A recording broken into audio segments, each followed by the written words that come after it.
De vuelta aquí en el estudio vamos a conversar con el ministro del Interior, Álvaro Elizalde, que ya está con nosotros. Ministro, ¿cómo le va? Bienvenido. Buen lunes. Buenos días, ¿cómo estamos para esta nueva semana? Se corre desde temprano, partiendo la semana, y tempranito. Sí, pero muy bueno partir un lunes temprano y con energía. Ya, les pido por favor ahí que me cierren la puerta. Muchas gracias. Oiga, ministro, estoy preguntándole por presupuesto, pues bien, se viene la discusión, sí. Tenemos ahí un par de cosas. Ya se había anticipado que la discusión sobre la ley de presupuesto podía ser una discusión más o menos álgida, ¿no? Por varias razones. Entonces, muchos se preguntan si terminó siendo una buena estrategia que además en su discurso el presidente de alguna manera le adicionara un poco de sal y pimienta al hacer referencia a las propuestas de uno de los candidatos presidenciales. Como que todo giró para allá y de alguna manera, lo voy a decir en buen chileno, picó un poco a la oposición, cuyos votos son clave porque el gobierno no tiene mayoría para poder sacar adelante la ley de presupuesto. Lo que ha hecho el presidente básicamente es hacer una pregunta. Si la pregunta se hubiera contestado, este debate estaría cerrado. Había un candidato presidencial que ha propuesto reducirse $1.000 millones en 18 meses de presupuesto, del gasto. Y la pregunta es, ¿cómo lo va a hacer? Esa es toda la pregunta. ¿Cómo lo va a hacer? ¿Por qué el presidente tenía que preguntárselo en el discurso de anuncio de la ley de presupuesto? Porque la ley de presupuesto es la oportunidad para que el gobierno presenta su propuesta de lo que cree es un buen presupuesto para el país, y cuando hay una proposición, una propuesta, a su vez, de un candidato X, que podría poner en riesgo el gasto social, que está en la esencia de los 4 presupuestos aprobados por el presidente Gabriel Boric durante su mandato, los 3, aprobados, más sí, el 4 que se ha presentado para tramitación legislativa. Pues bien, es una pregunta lícita, una pregunta legítima, una pregunta necesaria, decir, si alguien va a recortar, que explique en qué va a recortar. Y han pasado los días, la semana, porque este anuncio se hizo hace tiempo, y siguen pasando los días, y todavía el candidato Kast no dice qué es lo que va a recortar. ¿Qué han dicho otros dirigentes de derecha, de oposición? La candidata Matías ha dicho que las cuentas de la propuesta de Kast no cuadran por ningún lado. Claro, pero eso ¿Qué han dicho los expertos y los académicos? Que esto impactaría en el gasto social, porque un recorte de esa naturaleza, $6.000 millones, tendría implicancia en el gasto social. Por el contrario, lo que él ha planteado, porque hasta ahora respondió a través de posteos o algunas declaraciones de sus voceros, bueno, suma cientos de millones y no miles de millones. Da cuenta que parece que confunden los pesos con los dólares. Y es bien preocupante. O sea, que hay dos alternativas. O no quiere decir lo que va a hacer, porque va a impactar el gasto social y eso es impopular, y no lo quiere decir en el marco de la campaña, o simplemente no sabe cómo lo va a hacer. Cualquiera de las dos opciones es mala. Ya, pero mi pregunta apuntaba a si no cree que contaminaba la discusión de un presupuesto de que de por sí, dicho por el oficialismo, iba a ser difícil de discutir, el que el presidente le agregara, le adicionara este debate, lo que por supuesto que va a ser más difícil desde el punto de vista político la discusión. Pero la ley de presupuesto es una oportunidad para debatir de temas de país, se establece cuáles son las prioridades para el año siguiente, y por tanto es un espacio para el debate democrático respecto de las distintas propuestas que se plantean sobre la mesa.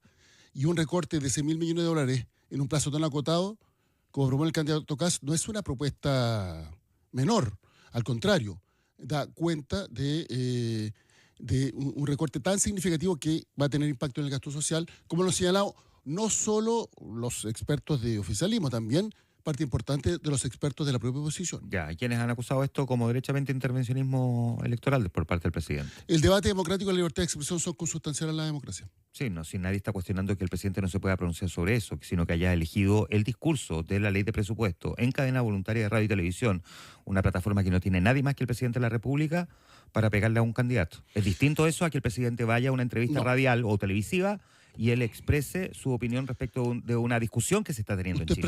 Usted utilizó la palabra pegarle. Lo que hizo el presidente fue una consulta, pidió una definición, una aclaración que hasta el día de hoy no ha llegado. Quien agredió fue el candidato, que utilizó adjetivos bastante agresivos, bastante violentos. Ahora, el presidente plantea este tema y luego cuando al día siguiente se le pregunta respecto a la respuesta del candidato dice no quiero entrar en pelea chica. ¿Por qué el presidente plantea una discusión que, como dice usted, es legítima y luego no quiere responder frente a lo que ha planteado el candidato? Porque la consulta que se le hace al presidente respecto de las agresiones que o la respuesta del candidato. Claro, o la respuesta del candidato. Usted vio, los adjetivos fueron muy violentos. Y finalmente lo que hizo el presidente fue una pregunta, pidió una aclaración. Usted me pregunta, yo no me puedo sentir ofendido por una pregunta. Depende. Pero si yo le contesto con una agresión... Depende cómo yo le haga la pregunta, ministro. Depende cómo yo haga la Pero si yo pregunta le contesto con una agresión... y si yo instalo un supuesto en esa pregunta. Por supuesto que depende de la pregunta. Eso uno tiene que ser muy cuidadoso como pregunta. El supuesto está instalado desde antes, toda vez que la propia candidata Matei señaló que las cuentas no cuadraban por ningún lado. Destacados expertos de oposición han señalado... No hay nadie que diga que las cuentas calzan. Claro. Que esto va a tener impacto en el gasto social. Cuando se le pide que aclare cómo va a recortar esos 6.000 millones de dólares, no lo hace. Simplemente no lo hace, insisto. O no lo quiere decir porque es impopular y porque va a impactar el gasto social, es decir, va a perjudicar a las personas y como estamos en campaña prefiere no transparentar lo que realmente va a hacer. O simplemente tirar una cifra al voleo y no tiene idea de cómo lo va a hacer. Ahora, porque las explicaciones que se han dado, usted sabe, están lejos de cuadrar. No, hasta ahora no.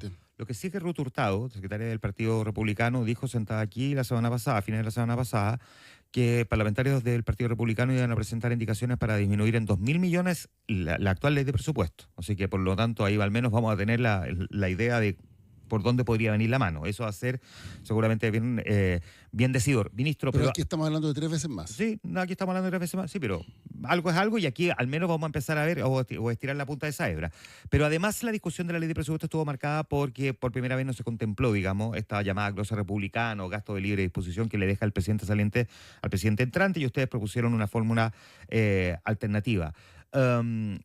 Y hay quienes derechamente, incluso desde el mismo oficialismo, están pidiendo que se reponga la tradición de la glosa republicana para el presidente que llegue.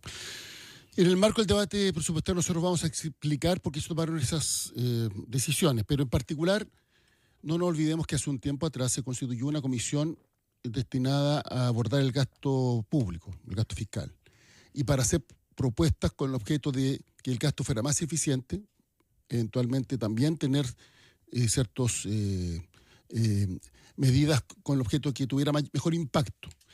Se formularon, si mal no recuerdo, 34 propuestas, 34 sugerencias. Sí. Una de ellas era reemplazar la glosa a la cual estoy haciendo referencia por un mecanismo más eficiente, que básicamente autoriza al nuevo gobierno a reasignaciones entre partidas y por tanto hace más rápido el proceso de acuerdo a las prioridades del nuevo gobierno. ¿Por qué esta comisión lo propuso de esa manera? Porque esto, permite que el nuevo gobierno implemente sus prioridades de manera más efectiva y el segundo, permite una mejor ejecución presupuestaria. Porque cuando asume un nuevo gobierno, muchas veces se instalan nuevos equipos y programas que están comprometidos en la ley de presupuesto no se alcanzan a ejecutar completamente. Entonces, al darle al nuevo gobierno la posibilidad de reasignar entre partidas distintas, eso permite que pueda hacer, podríamos decir, que pueda tomar decisiones de acuerdo a lo que son sus prioridades y al mismo tiempo tener mayores niveles de ejecución presupuestaria. Entonces, una propuesta técnica, este comité o comisión que realizó esta propuesta estuvo integrado por representantes de distintos sectores políticos. De hecho, hay 2 exdirectores de presupuesto, el director de presupuesto, uno del presidente Piñera y otro de la presidenta Bachelet, que han enviado cartas al Mercurio y que han sido muy activos en defender los fundamentos de esta decisión que está orientada a modernizar la forma en la cual se realiza el gasto y hacerlo más eficiente. Lo que pasa es que lo que planteó ese comité técnico, que planteaba efectivamente no necesariamente tener la glosa republicana, sino que la reasignación, es que el presidente tuviese la facultad de una reasignación de hasta el 10% del presupuesto. Y lo que ustedes proponen es una reasignación del 0,8% del presupuesto. Pero de todas maneras, si uno ve en términos globales, corresponde a lo que han sido anteriormente la glosa republicana, en términos de valor. Pero uno no puede argumentar que se saca la glosa republicana porque se acoge la propuesta de la comisión, pero la propuesta del comité, más que comisión, es que el presidente tenga a cambio la posibilidad de reasignar hasta el 10%, y ustedes están planteando reasignar el 0,8%, ni siquiera el 1% del presupuesto. Pero en términos de montos corresponde a lo que han sido tradicionalmente la glosa republicana y un mecanismo más eficiente. Claro, pero no es lo mismo tener una caja chica de libre disposición que tener que sacar la plata de una cosa para llevarla a otra. Por eso es que el comité decía que por lo tanto puede hacer el 10%. ¿Por qué se llegó al 0,8%? Sin embargo, los integrantes de la comisión han defendido la propuesta de la ley de presupuesto, independientemente de los cambios que usted ha señalado. Y en términos del porcentaje, están establecidos conforme a los órdenes de magnitud que han tenido anteriormente. La suma de lo que se llama la glosa presupuestaria, republicana, más la posibilidad que el nuevo gobierno pueda hacer reasignaciones. Ahora, esto no habría ¿Qué es lo que acontecía en los periodos anteriores? ¿no habría sido bueno esto socializarlo con todos los candidatos? Digo que si va a haber un cambio Pero a a ver, una tradición sí, republicana. pero muy buena pregunta, porque cuando se anunció o se hizo público el informe de la comisión, Ujú. qué es lo que a mí me preguntaban por lo menos? Todo el mundo. ¿Qué le preguntaban? ¿Cuándo se implementan estas propuestas? ¿Por qué no lo hacemos más rápido? ¿Por qué no las hacemos realidad inmediatamente? Entonces, lo que se dijo es que había un itinerario, había medidas de mediano, otras de largo plazo, otras de plazo más acotado. Claro, de plazo Y acotado. obviamente estas se tienen que implementar ahora porque se hace aplicable cada 4 años, que es cuando hay cambio de gobierno. Entonces, más bien había una demanda de todos los sectores porque implementáramos esta propuesta. Se toma la decisión de implementar las propuestas y entonces muchos que decían, hagámoslo rápido, ahora plantean algo distinto. Se tomó la decisión sobre base de responsabilidad. Eso incluye el equipo de Janet Jara también, ministro. Por eso hemos dicho que en el marco del debate presupuestario vamos a conocer en detalle las razones por las cuales se ha tomado esta decisión y eso forma parte del debate que se va a realizar en el Congreso Nacional. Ya, pero vuelvo entonces un paso atrás a la pregunta que le hacía. ¿No habría sido mejor socializarlo con los candidatos? Pero estaba suficientemente socializado toda vez que la propuesta fue pública muchos meses antes. Y más bien la demanda fue implementarla rápido. Pero, ¿qué candidato demandó que lo implementaran rápido? En general, si usted ve respecto del mundo político y respecto del mundo de la prensa, lo que había era sugerencia que avanzáramos rápido para efectos de... No, claro, pero que uno desde este micrófono diga que lo implementen rápido no tiene ningún valor, porque total a mí no me toca ejecutarlo. No, yo valoro su palabra más de lo Gracias, que usted probablemente se valora a sí mismo. No, gracias, ministro. Pero gracias. se tomó la decisión porque finalmente esta medida en particular se aplica cuando hay cambio de mando. Ya. Oiga, y por ministro, tanto se tenía que aplicar en esta oportunidad, en esta ley de presupuesto. no quiero que se me vaya el tiempo sin que le pregunte sobre el Comité de Coordinación Nacional para Fronteras, pero antes déjeme hacerle un par de preguntas sobre otro tema que también marcó la pauta la semana pasada, que es el caso de Bernarda Vera, que aparece en el informe RETI como una de las detenidas desaparecidas. Le pregunto primero si a esta altura el gobierno ya se formó la convicción de que ella no es detenida desaparecida y que está con vida. Mire, sobre ese tema, más que informarse de la convicción, cuando se tuvo antecedentes, se hicieron las consultas correspondientes, se consultó a los consulados de Argentina, el canciller informó que la respuesta fue negativa, ella no había realizado ningún trámite ante un consulado. Cuando un chileno está fuera del país, no tiene obligación de registrarse, ni Así es. y si eventualmente va a renovar, por ejemplo, la cédula de identidad o el pasaporte, ahí entonces el consulado toma conocimiento de que esa persona está radicada en ese país y que hizo ese trámite. O eventualmente si requiere ayuda consular por otro tipo de problemas. Y la respuesta fue negativa. Y tiempo después se recibió la información respecto de Suecia. Y cuando se tuvo conocimiento de ese hecho, entonces, en primero, los antecedentes fueron puestos a disposición de la justicia, y particularmente de los ministros en visita que están llevando, los ministros que están llevando adelante causas de derechos humanos, y obviamente se informó a la familia.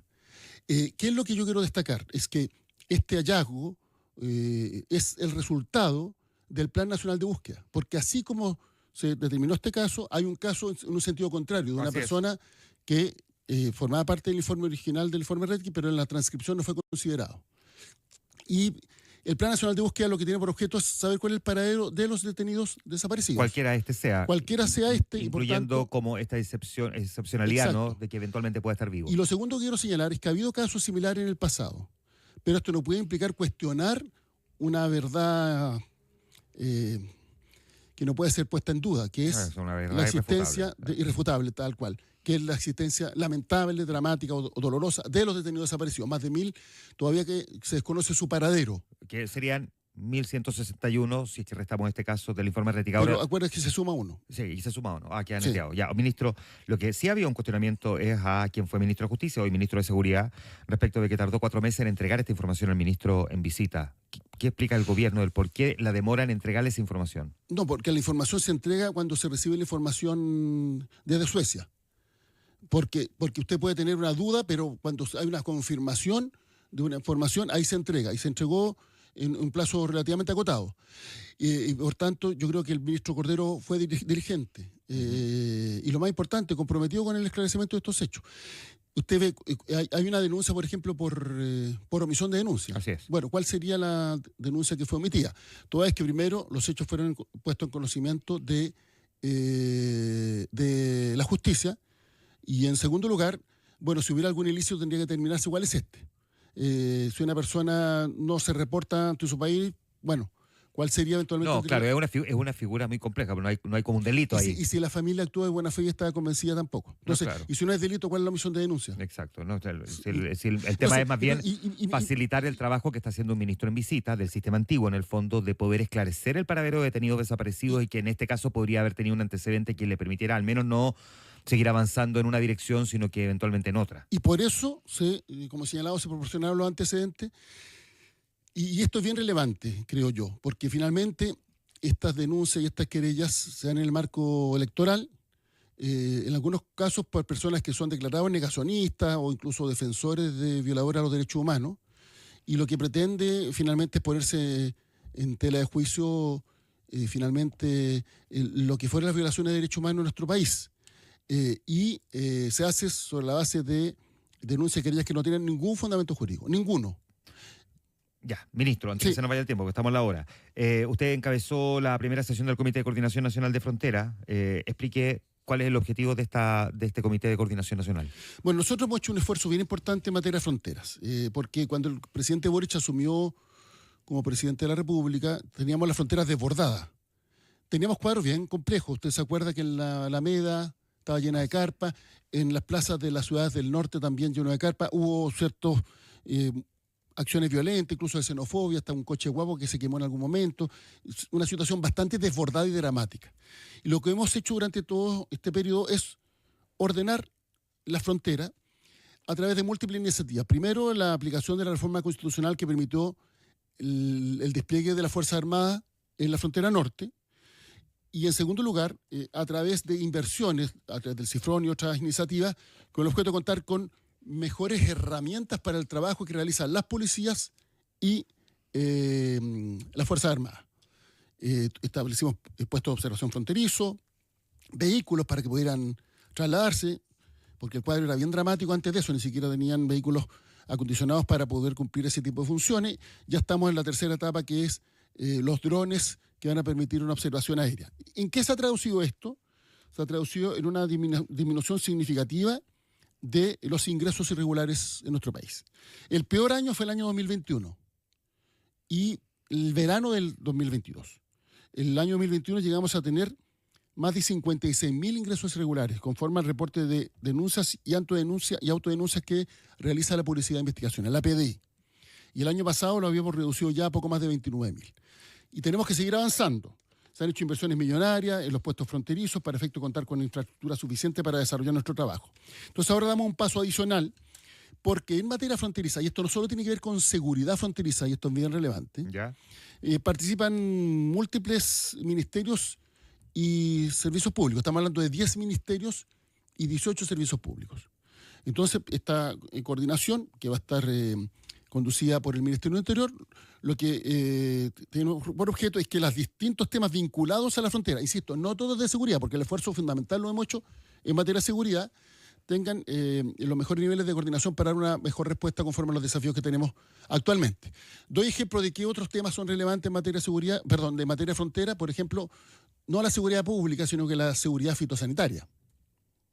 Hemos visto que Chile es muy estricto, pero tenemos focos de mosca de la fruta que tienen impacto en la agricultura y por tanto es necesario al respecto tomar determinadas decisiones. Se está trabajando en los corredores bioceánicos. Eso implica transporte de carga desde el Pacífico al Atlántico y viceversa. Entonces, claro, hay un componente que tiene que ver con transporte, pero también hay un componente que tiene que ver con cómo enfrentamos el contrabando, el narcotráfico, etcétera. Entonces, ese es el sentido básicamente de esta coordinación, que es un paso adicional respecto de lo que ya veníamos haciendo y que ha tenido, lo que hemos hecho, logros o resultados concretos en términos de disminución, particularmente del ingreso irregular de personas, que es la situación más compleja.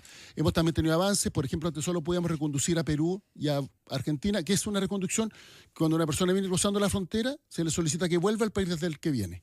No teníamos reconducción hacia Bolivia respecto de ciudadanos no bolivianos. Pues bien, se firmó un protocolo, un acuerdo, ya se estaba implementando durante estos meses y eso ha permitido también la reconducción de quienes son sorprendidos cruzando por pasos irregulares al país desde el cual viene. Bolivia, insisto, que antes no podíamos hacerlo porque los bolivianos no lo aceptaban y por eso se firmó este acuerdo que es tan relevante. Y podría citar muchos otros ejemplos, además de inversiones millonarias, miles de millones de pesos que se han destinado precisamente a contar con infraestructura adecuada conforme a lo que se necesita. Y tenemos un plan de desarrollo de pasos fronterizos donde hay inversiones comprometidas que nos permitan seguir avanzando en este sentido. Perfecto, ministro. Muchas gracias, como siempre, por haber venido a conversar esta mañana con nosotros. Uy, si partió la semana así, imagínate cómo va a terminar. Intensa. Bueno, siempre muy activa. Y el presupuesto te sabe que es muy intenso en su tramitación. Pero yo espero que finalmente siempre prime el sentido de responsabilidad de lo que es bueno para el país. Gracias, ministro. Gracias a usted. Que esté muy bien. Son las 8:06.